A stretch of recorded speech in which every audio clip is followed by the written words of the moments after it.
Sense is our European football correspondent, Simon Evans. Simon, how are you doing, man? Very well, thanks, Donald. Yes, all good. All right, so there you go. As far as these new innovations are concerned, are they doing a little bit too much, in your opinion? Yeah, I mean, do we need interviews with substitutes minutes after they've just come off the field? That's the Cussing off them question. coach, right? Yeah, I mean, I think, we get a lot of access in American sports to coaches coming off the field at half-time or coming back onto the field and so on, and they never say anything of interest, really, do they? Let's be honest. When you listen to, those American sports, and basketball does it as well, where they're coming out for the second half and they ask the coach what the team should be doing, and he said, we've got to do better on defense after they've let some goals in. These are not great insights you're going to get in those moments. It's just adding to the experience and the sense of being there for people. I would just caution on these new innovations that I think it's going to be like a few games a season for each club. So it's not like every game is going to have this. And we're not going to get the really interesting stuff from the locker room that you'd like to see, which is the tactical team talk. We're not going to get those. So it is a little bit restricted, and it's just, I think it's rather cosmetic, to be honest. The issue that I have with it is the type of environment we're in now in terms of cancel culture. Because can you imagine a camera going in a dressing room and you're hearing expletives, and I'm sure they're going to be on delay, and you're going to be,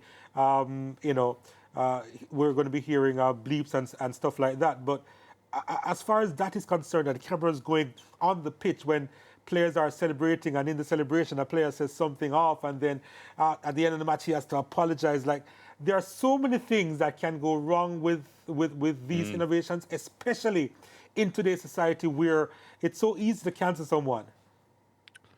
Yeah, that's right. And we don't give people the benefit of doubt on circumstances too often anymore, do we? And if we're going to be asking people to talk when they're under pressure or emotional, if you've just been substituted, that's the moment when you're usually quite angry about something. If you've been substituted, you're quite often angry with your own coach. Even in amateur sport, I don't think many of us would want to have our thoughts broadcast to the world when we've been substituted with 20 minutes to go in a game when we think we could be the answer to the game and so on. So they have said they'll have like a cooling off period, in which case, you're talking to somebody 5 minutes after they've been substituted. Can they give you some insight that perhaps you wouldn't otherwise get? I don't think so. I think it's just giving more access and more value to the broadcasters, which they're always going to say yes to. The broadcasters are never going to say no to this. But I'm not sure that really the viewer is getting a great deal out of it. Can you imagine this happening in the Sir Alex Ferguson era? And you can just see him looking side-eye to a David Beckham say something. Say something. Or he just shakes his head. Like, it's a new era. There are certain things that wouldn't have happened in the past. Well, and the dressing room or the locker room has always been a place in European football where nobody else goes but the players and the coaches, right?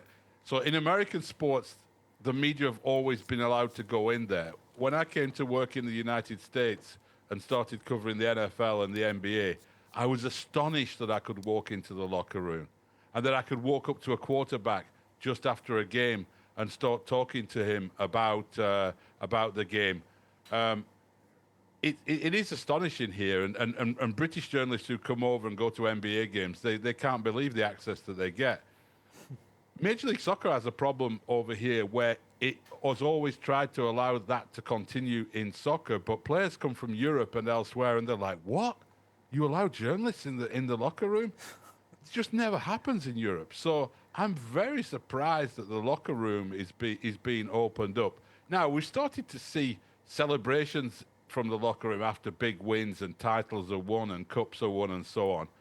But on a week-to-week basis, to be allowed into that locker room, I am really surprised that they're going to go down that path.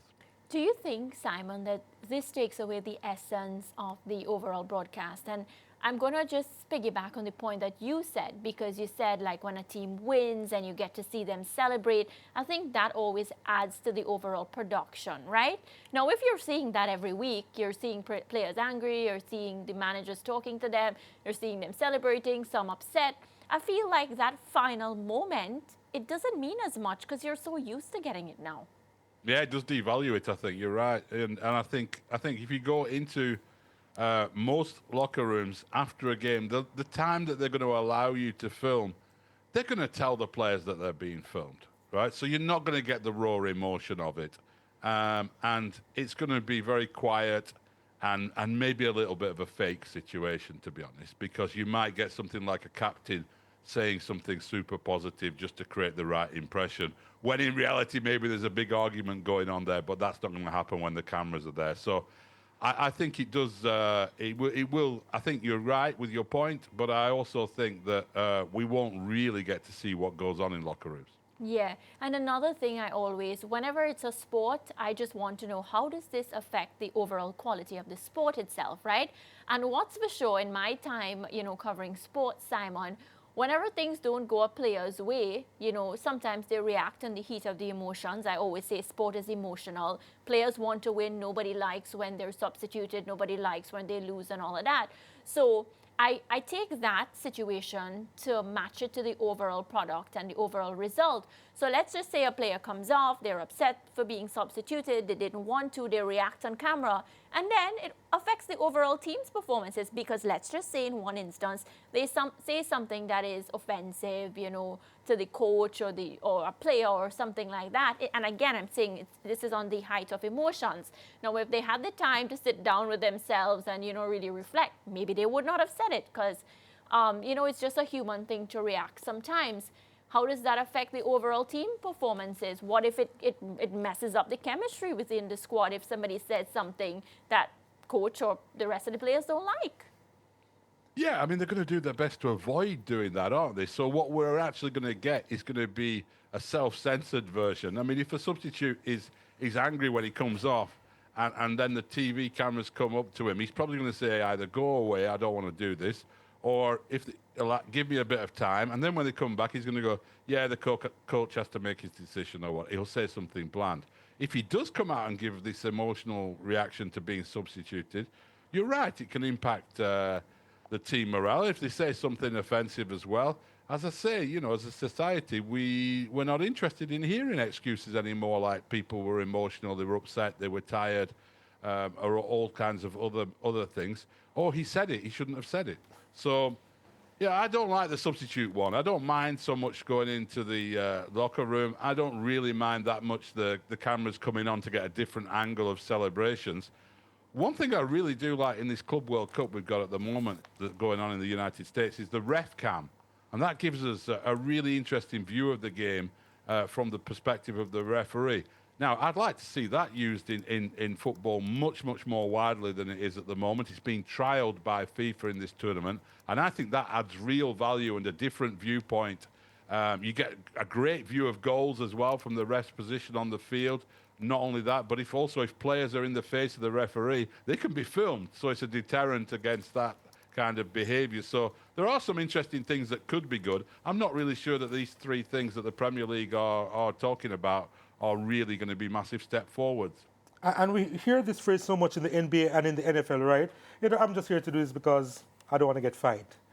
Do you think then there are certain repercussions that we put in place because players and coaches can't just say no, right? And when they do say no, obviously it proves that it didn't really work out. So do you think at this initial stage that they'd have to put in repercussions just for this to work?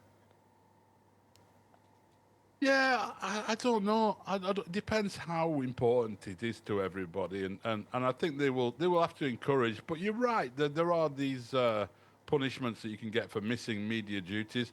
Do we really want to be in a situation though when somebody gets substituted in the second half of a game and they could be fined for not talking to live TV? I don't see the point in that, to be honest. So I think they'll have to see how it goes. I suspect some of it will catch on. I think the cameras coming on the field to capture the celebrations from different angles and so on. I think the broadcasters will like that. The footage will look cool. It'll get used in social media. Some of this other stuff, I suspect we might get a glimpse of the locker room to add to the sort of ambience and atmosphere before or after a game. But I suspect the substitute interview might be one that disappears rather quickly. Simon, we got to go. Thanks so much for your time, brother. We'll talk again soon, all right? All right, all the best. All right, Cheers. Simon Evans, there, our European football correspondent.